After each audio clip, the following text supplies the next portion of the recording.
Nous venons de sortir d'une audience. Comme vous le savez, cette audience est relative à l'inscription du président Charles Blé Goudé sur la liste électorale.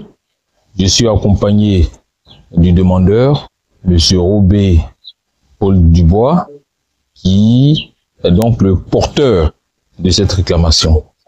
Donc, la commission électorale indépendante a été saisie dans un premier lieu pour donc inscrire le président Charles Blé Goudé sur la liste électorale.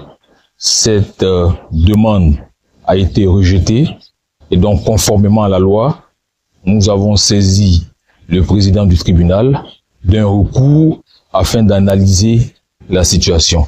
Donc, comme je l'ai dit, nous sortons de cette audience au cours de laquelle nous avons exposé tous nos arguments.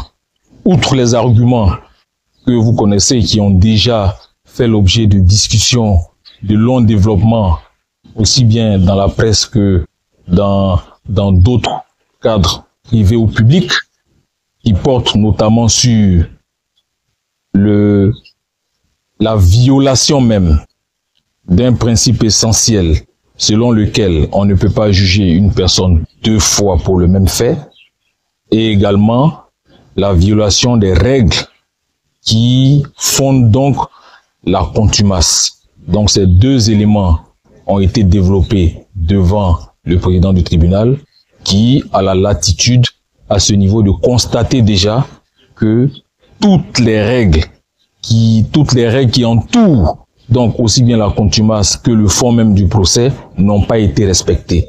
De telle façon que nous en déduisons que cette condamnation, elle est illégale. Mais en outre, nous avons posé deux questions à Monsieur le Président du tribunal. Premièrement, est-ce que ce jugement par contumace, est-ce que cette décision est définitive? Parce que nous savons que c'est seulement dans l'hypothèse où cette décision est définitive qu'elle peut être exécutée. Or, l'article 25 du Code pénal est clair. Une décision par contumace n'est pas définitive. Qu'est-ce qui a donc pu fonder le ministère de la Justice et la Commission électorale indépendante à donner un caractère définitif à un jugement par contumace, alors que la loi est claire, une décision par contumace n'est pas définitive? Deuxièmement, nous avons posé une autre question à Monsieur le Président du tribunal. Est-ce que une décision par contumace peut être signifiée à un avocat ou peut être signifiée à une personne autre que le condamné lui-même? Parce que qu'est-ce qui se passe?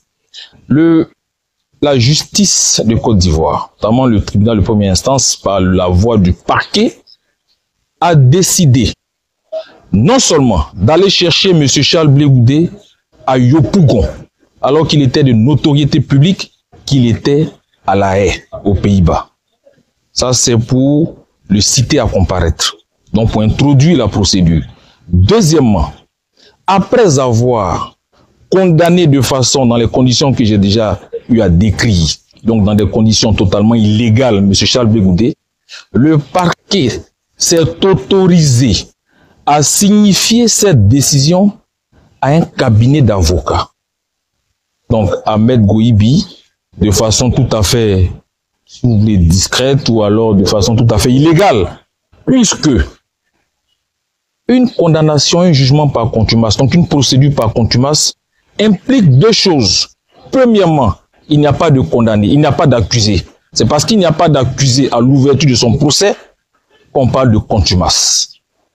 Mais s'il n'y a pas d'accusé, mais il n'y a pas d'avocat pour cet accusé, s'il n'y a pas d'avocat pour cet accusé, pourquoi est-ce que vous prenez ce jugement et que vous partez le signifier à un cabinet d'avocats?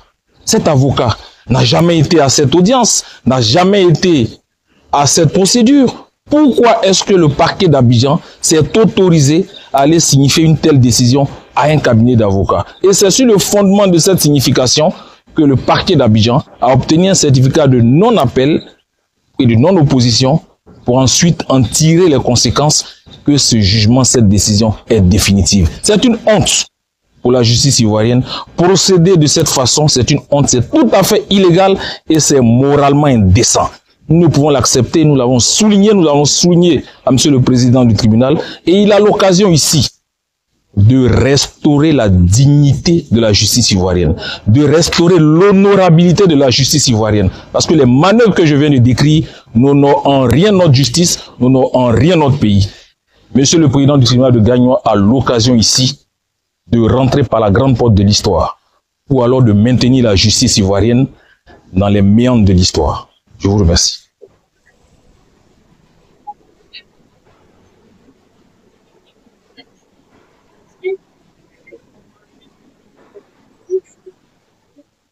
Rejoignez-nous au projet.